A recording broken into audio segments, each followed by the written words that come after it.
तो देखा आपने, सुषमा स्वराज यहां पर साफ शब्दों में कह रही हैं कि बातचीत और आतंक ये एक साथ नहीं चलते और पाकिस्तान को ये समझना होगा।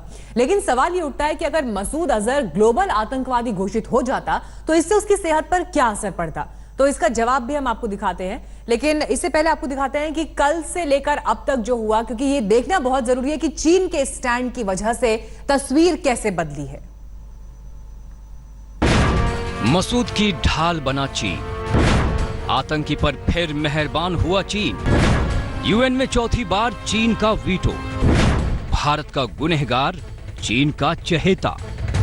अमेरिका, फ्रांस और ब्रिटेन, संयुक्त राष्ट्र सुरक्षा परिषद के इन 3 स्थायी सदस्यों की कोशिश अकेले चीन के आगे नाकाम हो गई। इन तीनों ताकतवर देशों ने जैश-ए-मोहम्मद के सरगना मसूद अजहर को ग्लोबल आतंकी घोषित करने का जो प्रस्ताव दिया था वो चीन ने फिर से अटका दिया।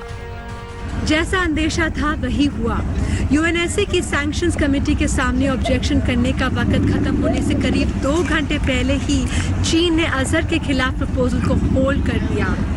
चीन की इस फैसले से आतंकी संगठन जैश-ए-मोहम्मद का चीफ मौलाना मसूद अजहर को ग्लोबल टेररिस्ट घोषित करने की दुनिया की कोशिश एक बार फिर नाकाम हो गई। 2009, 2016, 2017 और अब 13 मार्च 2019, पिछले 10 सालों में चीन ने पाकिस्तान की छत्र छाया में पल रहे आतंकी मसूद अजहर को चौथी बार बचाया है। चीन का ये रवैया इस बात में शक की कोई गुंजाइश नहीं छोड़ता कि आतंकवाद को लेकर उसकी नीति सरासर दोहरी है।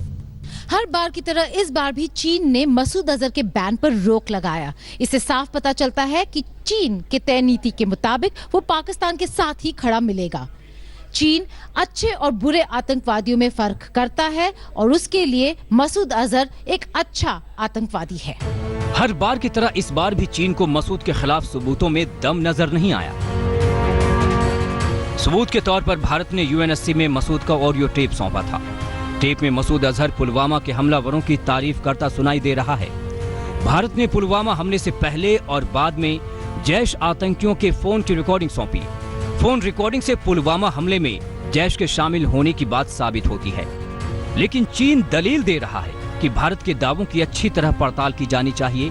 इसी पड़ताल के नाम पर चीन ने मसूद के खिलाफ प्रस्ताव को 6 महीनों के लिए टाल दिया। सूत्रों के मुताबिक चीन का दावा ये है कि मसूद अजहर और जैश-ए-मोहम्मद का आपस में कोई लिंक नहीं है। चीन ने दलील दी है कि मसूद के खिलाफ कोई सबूत नहीं मिले, जबकि भारत ने यूएन की सुरक्षा परिषद को बहुत सबूत दिए थे जिसमें मसूद अजहर का ऑडियो टेप भी शामिल था। लेकिन चाइना कह रहा है कि भारत के दावे अच्छी तरह पड़ताल की जानी चाहिए। मसूद को ग्लोबल आतंकी घोषित करवाने का प्रस्ताव भले ही पास न हो पाया हो, लेकिन दुनिया के मंच पर भारत की कूटनीति अभी तक के इतिहास में सबसे ज्यादा कामयाब रही। पिछले 3 प्रस्तावों का अधिकतम 3 देशों ने समर्थन किया था। इस बार कुल 11 देश प्रस्ताव के समर्थन में खड़े हुए। सुरक्षा परिषद के स्थायी सदस्यों में से 4 देश समर्थन में आए। सुरक्षा परिषद के बाहर से 4 देश समर्थन में आए। पिछले प्रस्तावों का यूएनएससी के बाहर के किसी देश ने समर्थन नहीं किया था।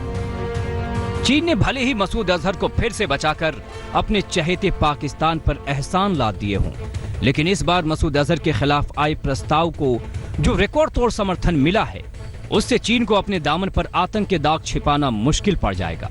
न्यूयॉर्क से तनाशा इशरानी और दिल्ली से गीता मोहन के साथ आज तक ब्यूरो।